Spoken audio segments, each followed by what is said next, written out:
और आइए शुरू करते हैं हमारी कवर स्टोरी।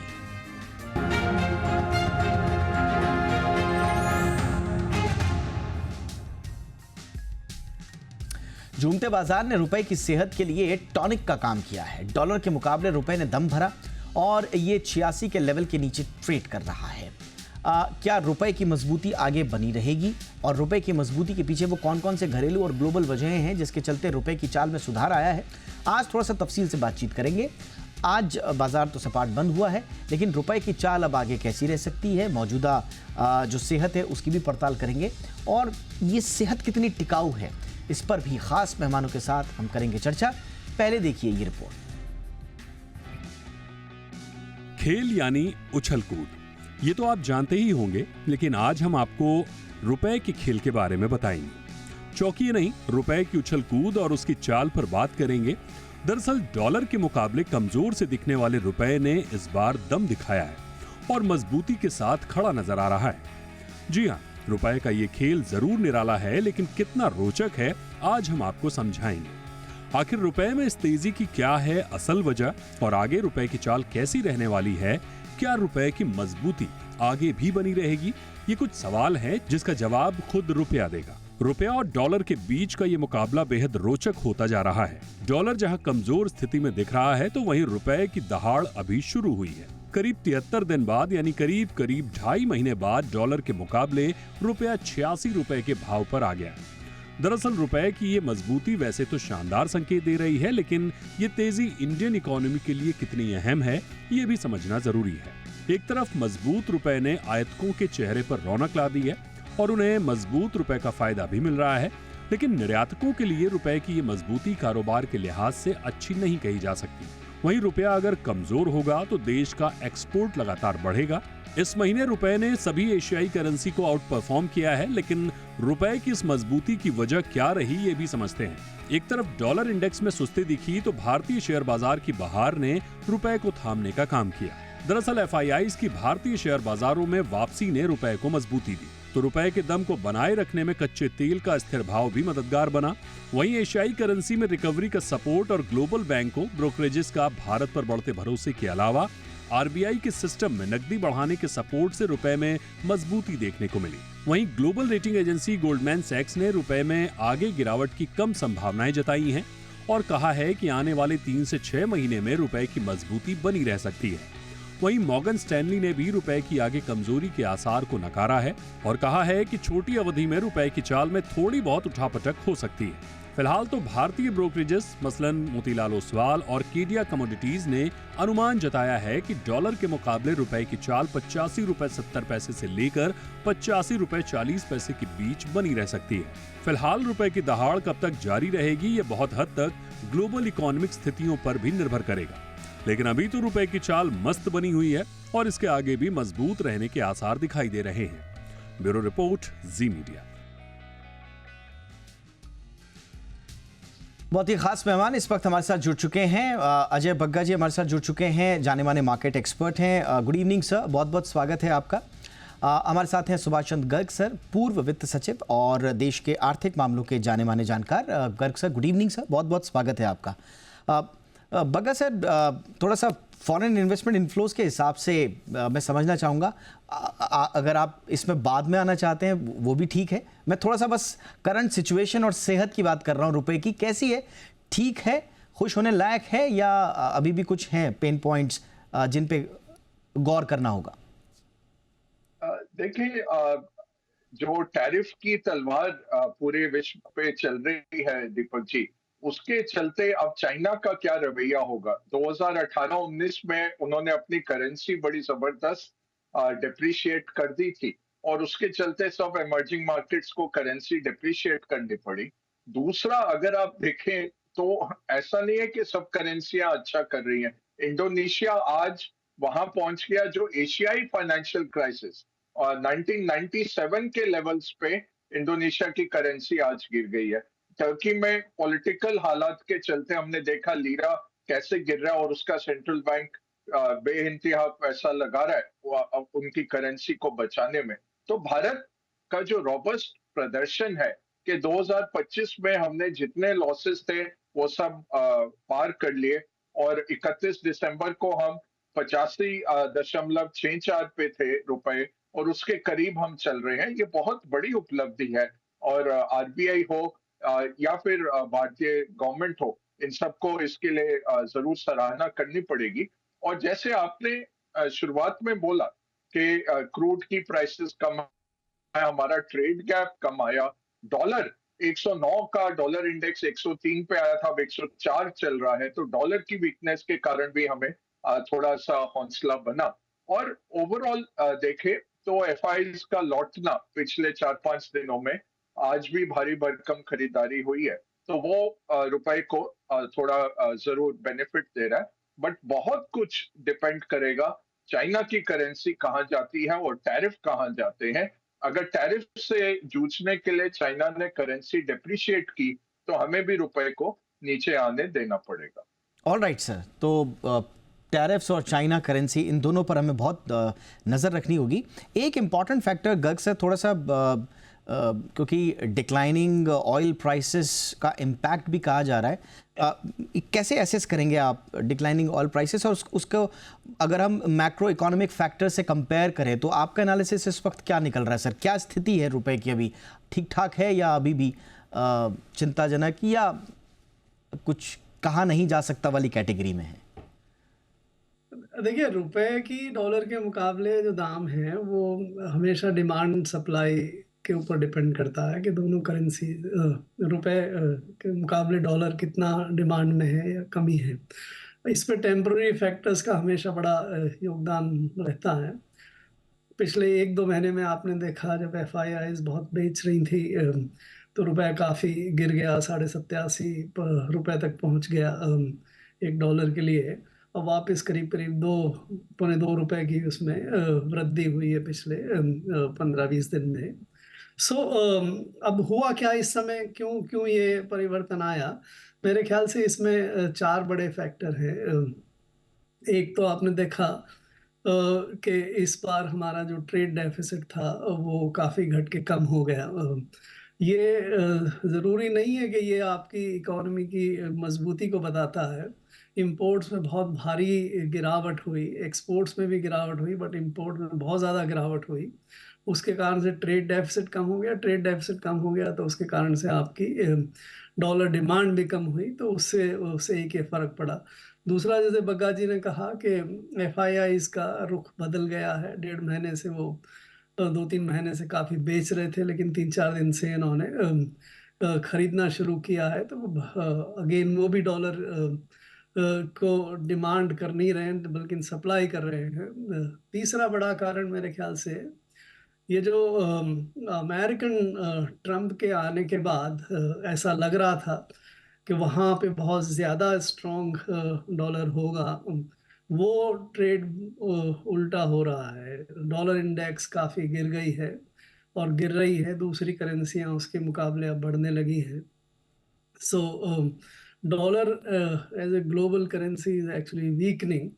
और लास्ट मेरे ख्याल से which I think I should credit the reserve bank, ये एक बड़ी अच्छी इंटरवेंशन लेके आए, कम से कम शॉर्ट टर्म में तो उसका बड़ा अच्छा पॉजिटिव इफेक्ट है। रिजर्व बैंक कहने लगा कि भाई आप हमें डॉलर ला के बेच दीजिए और बदले में आप साल भर में, 2 साल में, 3 साल में जब भी आप चाहते हैं तो हम आपको रेपो ट्रेड करके उसको कमिटमेंट फॉरवर्ड दे देंगे। तो आपकी अगर ज़रूरत बाद की है, साल 2 साल बाद की, तो आप अभी अपना पैसा जो आप रोके हुए हैं विदेश में कि और रुपया गिरेगा तब लाएंगे, उसके बजाय आप ले आइए, और ले आने के बाद आपको जब ज़रूरत होगी उसके हिसाब से आप हमसे ले लीजिए।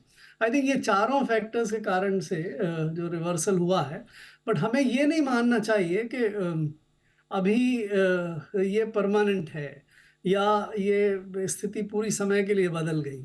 आज भी अगर आप देखें तो हम मार्च के एंड में आ रहे हैं और साल भर में पिछले साल करीब 83.4 पे बंद हुआ था, और आज अगर 86 भी मान के चलें तो भी आपका तकरीबन 2.5 रुपये से ज़्यादा की गिरावट है। वो 5-6% की गिरावट काफ़ी ज़्यादा रहती है। तो और अगर इकोनॉमी की हालत नहीं सुधरती है, एक्सपोर्ट्स वगैरह नहीं बढ़ते हैं और इंपोर्ट भी नहीं बढ़ते हैं, क्योंकि इंपोर्ट ना बढ़ने से भी हमारी देश की को टोटल इकोनॉमिक एक्टिविटी में कमी होती है। तो वी शुड वॉच आउट। अभी we should celebrate, we should take it as it goes and keep managing. अपनी स्थिति को अच्छी तरह से मैनेज करते रहे आगे समय के लिए। Absolutely sir. बग्गा साहब, मैं आपसे भी यही सवाल पूछना चाहूँगा, आपका टेक जो ओवर वैल्यूएशन जो कंसर्न्स हैं उस पर क्या है?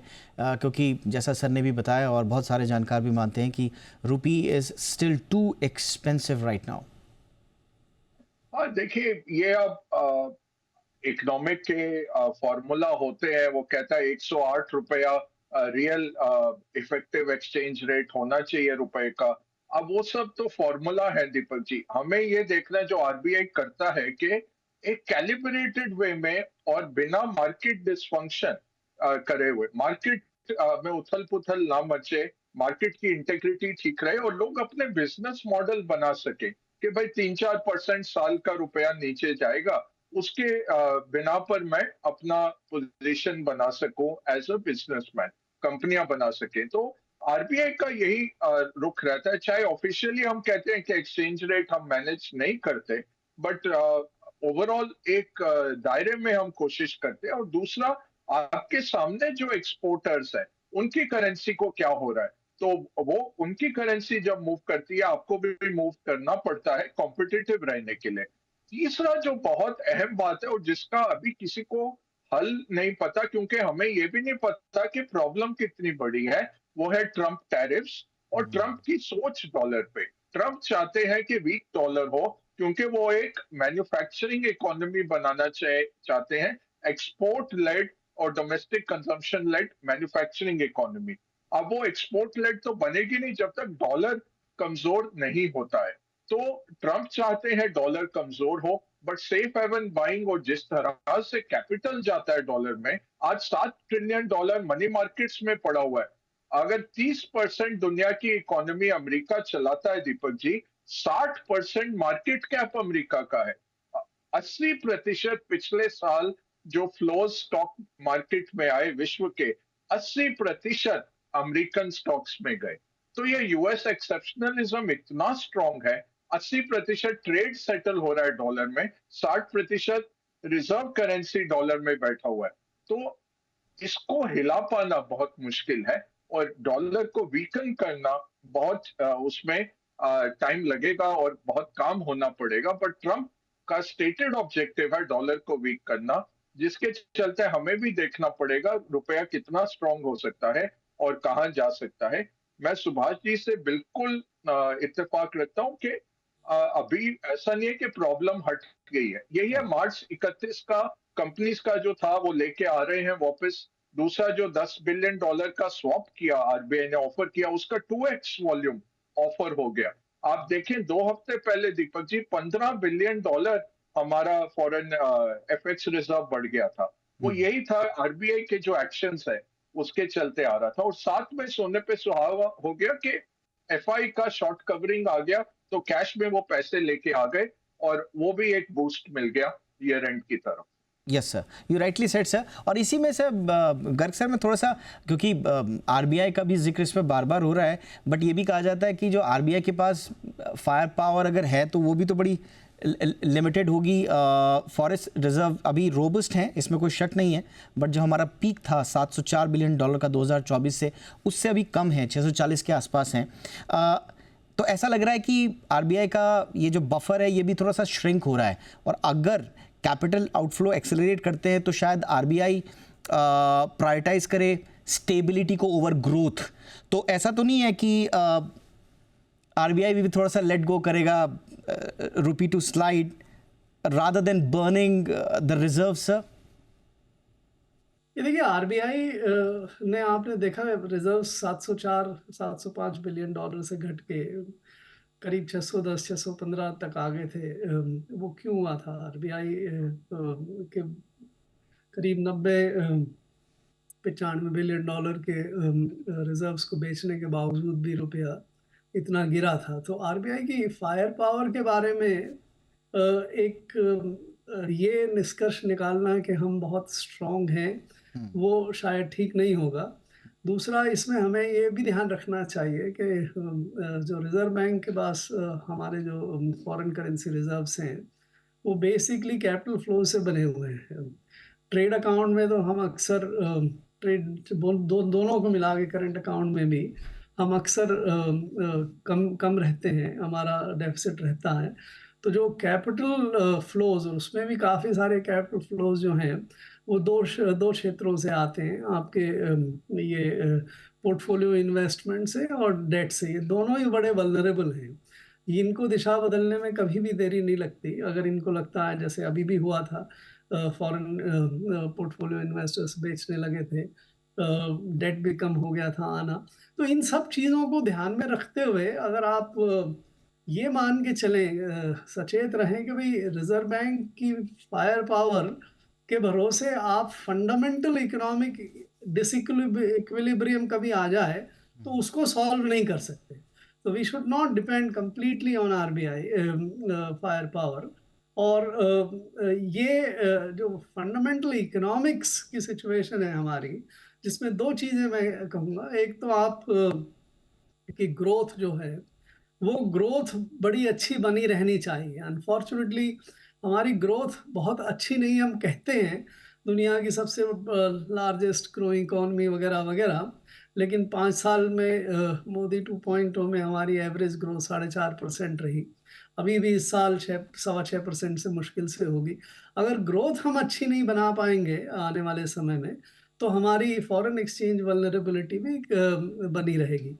और दूसरा ये जो सिचुएशन है कि कैपिटल फ्लोज और स्पेशली वोलेटाइल कैपिटल फ्लोज पे अगर हम अपना रिजर्व्स बनाए रखेंगे तो आरबीआई वल्नरेबल ही रहेगा। All right sir. Bagga sir, जो जैसा सर भी बता रहे हैं, थोड़ा सा बताइए सर कि हमारे लिए कौन कौन से फैक्टर्स क्रूशियल रहेंगे। एक तो इंटरनेशनल जो जियोपॉलिटिक्स चल रही है और अनसर्टेनिटीज चल रही हैं, अभी समझ में आ भी नहीं रहा है, और बिल्कुल अनप्रिडिक्टेबल बने हुए हैं ट्रम्प साहब। आगे क्या होगा कुछ कह नहीं सकते। थोड़ा हमारे डोमेस्टिक फंडामेंटल्स को भी अगर आप देखेंगे, ग्रोथ की ट्रैजेक्टरीज और एफपीआई इनफ्लोज, तो आपको थ्रू आउट 2025 क्या लग रहा है सर? क्या शॉर्टर रेंज होगी करेक्शन की, रुपी में आगे पीछे होगा, या बड़ा करेक्शन हम देखेंगे, पॉजिटिव साइड में देखेंगे? ओवरऑल रुपी के लिए जो प्रेजेंट सिचुएशंस हैं डोमेस्टिक एंड इंटरनेशनल सर, उसमें आप ट्रेजेक्टरी क्या देख रहे हैं? पॉजिटिव, नेगेटिव या न्यूट्रल? न्यूट्रल और छोटा सा रेंज रहेगा दीपक जी, क्योंकि आरबीआई ज्यादा उसको अप्रिशिएट भी नहीं करने देगा, क्योंकि एक्सपोर्टर्स का सारा मॉडल खराब हो जाता है। थियोरेटिकली आप कह सकते हैं इन्फ्लेशन कम हो जाएगी, रुपए को ऊपर जाने दीजिए, आपकी इकोनॉमी नंबर 3 हो जाएगी। अगर हम यूरो और येन के सामने अपनी इकोनॉमी को बुलंद कर लें तो हम इसी साल में ओवरटेक कर सकते हैं। जापान तो 10 साल में ग्रो नहीं हुआ जीडीपी उसका डॉलर टर्म्स में, इसका जर्मनी का बहुत हल्का सा ग्रोथ हुआ, और उसके पीछे करेंसी भी था। और साथ में बट ये है कि आपको बिजनेस मॉडल देख है, और ये है कि जीडीपी आपका बढ़ता रहे। तो उसमें आप थाईलैंड जैसा मॉडल नहीं ला सकते कि करेंसी को अप्रिशिएट होने दीजिए। ना आप पेग कर सकते हैं डॉलर के साथ जैसे हांगकांग वगैरह करते हैं या सारे खाड़ी के देश करते हैं।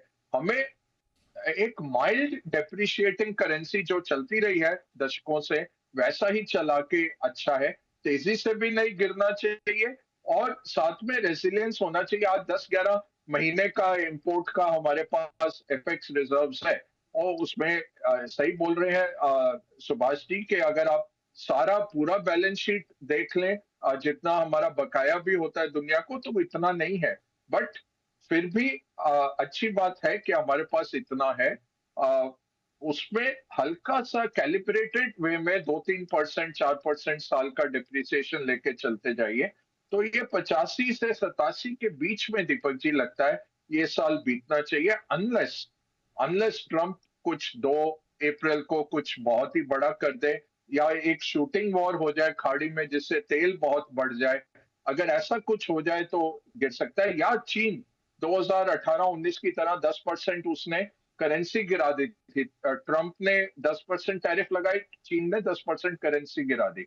इस बारी वो लॉन्ग गेम खेल रहे हैं, उन्होंने रिएक्ट नहीं किया है इतना, वो देख रहे हैं कि 2 तारीख को क्या होता है। बट जिस तरह से नोक झोंक चल रही है ट्रंप की, कल जो वेनेजुएला पे लगाया, वो केवल चीन का टारगेटिंग है। भारत के लिए तो 0.9% हमारे तेल का है, हमें कोई फर्क। एक पर्टिकुलर प्राइवेट कंपनी जिसने यूएस से इजाजत लेके किया था ट्रेडिंग, यस उसके सर। ऊपर आप बोल रहे हैं, वो तो मार्केट ने भी नजरअंदाज कर दिया। बट वो चीन के ऊपर उनका आक्षेप था, तो वो अगर और बोल रहे हैं 25 हम लगाएंगे जितना टैरिफ होगा उसके ऊपर, तो ये राइट। उनको खुद भी नहीं पता सवेरे क्या बोलते हैं, शाम को क्या बोलते हैं, यस सर। अगली सुबह कुछ और बदल जाता है। लेकिन लेकिन इसलिए ये सर, लेकिन आपने जो क्लोज रेंज दी है वो आप बता रहे हैं कि by the end of 2025 85 to 87 का एक छोटा रेंज रहेगा, एक छोटा दायरा रहेगा जिसमें रुपी वैरी करते रहेगा। गर्ग सर, बहुत संक्षेप में बहुत सारे लोगों के आई मीन प्रेडिक्शंस भी हैं, बट शायद वो बियॉन्ड 2025 हो। कुछ लोग देख रहे हैं लेवल 75 के भी रुपी के। उसके लिए कुछ स्पेशल करना पड़ेगा या वो बीत गई सो बात गई, अंबर में एक सितारा था वाली बात हो गई सर, भूल जाए उसे? अरे 75 तो कोई सवाल ही पैदा नहीं होता, उसके बारे में सोचना खामख्याली है। हाँ। आपको ये सोचना चाहिए कि अगले 3-4 साल में 2029-30 तक हम कहाँ जाएं। I wrote about it also कि 28-29 तक अगर हम 100 रुपये नहीं क्रॉस करने दें रुपए को डॉलर के मुकाबले, तो काफ़ी अच्छी परफॉर्मेंस रहेगी। अभी ये जो आया है 86 से नीचे, ये भी बहुत ज़्यादा उम्मीद लेके नहीं चलना चाहिए कि 86 से नीचे काफ़ी चला जाएगा, इस लेवल पे बना रहेगा। जी सर। सिचुएशन में रिवर्स वेरी वेल, हमारी वल्नरेबिलिटीज़ एक्सपोर्ट फ्रंट पे बहुत ज़्यादा हैं। एब्सोल्युटली। और ट्रम्प टैरिफ 2 तारीख को लगने की पूरी संभावना लग रही है। Yes sir. आज की कुछ खबर ये भी है कि हमारी सरकार काफ़ी उनको ये कंसेशंस देने की तैयारी कर रही है। अगर ऐसे कंसेशन देती है तो दूसरे और जगह भी हमें कंसेशंस देने होंगे। हम इस स्थिति में नहीं है कि दुनिया के दूसरे Absolutely. देशों के एक्सपोर्ट्स की जगह अमेरिका के एक्सपोर्ट्स में अपना हिस्सा बना ले। तो sorry sir, sorry to interrupt sir, वक्त की कमी है मेरे पास, एक कमर्शियल मुझे ब्रेक लेना है, लेकिन बहुत विस्तार से आप दोनों से बातचीत हुई। Thank you so much sir, हमेशा की तरह वक्त निकालने के लिए हमारे लिए। Garg sir, thank you so much sir, good evening. Bagga sir, thank you so much sir, good evening sir, बहुत बहुत शुक्रिया।